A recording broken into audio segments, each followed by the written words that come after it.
मैया आवेली निमिये पर झुलुआ लगावेली साल भर पर मैया आवेली निमिये पर झुलुआ लगावेली शेरवा सवारी होके माई आ गइली दुआरा मोर ए भाई हाथवा जो ए भाई हाथवा जो शेरवा पर चढ़ के आ गइली मैया मोर ए भाई हाथवा जो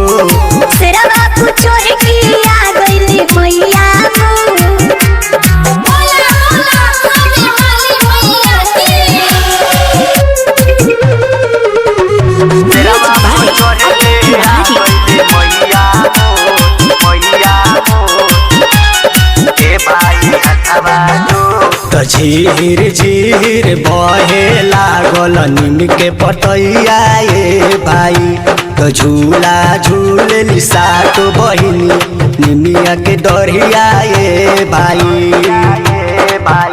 तो झीर झीर बहे लागल नीम के पतैया ए भाई तो झूला झूलली सात बहिनिया निमिया के दरिया ए भाई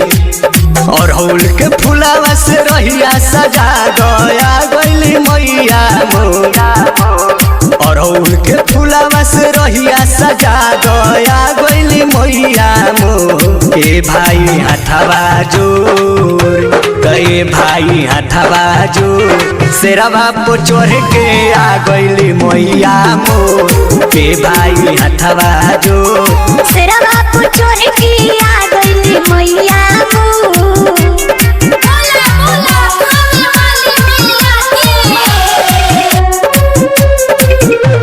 शेरवा पर चढ़ के आ गइली मैया मोर ए भाई हाथवा जोर जे भी करे लानू माई के पूजा नवाए भाई वो कर सपना पूरा करेली सात बहिनिया ए भाई तो जे भी करे लानू माई के पूजा नवाए भाई तो वो कर सपना पूरा करेली सात बहिनिया ए भाई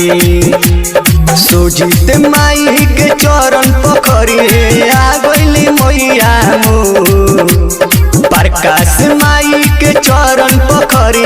आ गइली मैया मोर ए भाई हाथवा जोर कहे भाई हाथवा जोर शेरवा पर चढ़ के आ गइली मैया मोर ए भाई हाथवा जोर शेरवा पर चढ़ के आ गइली मैया मोर।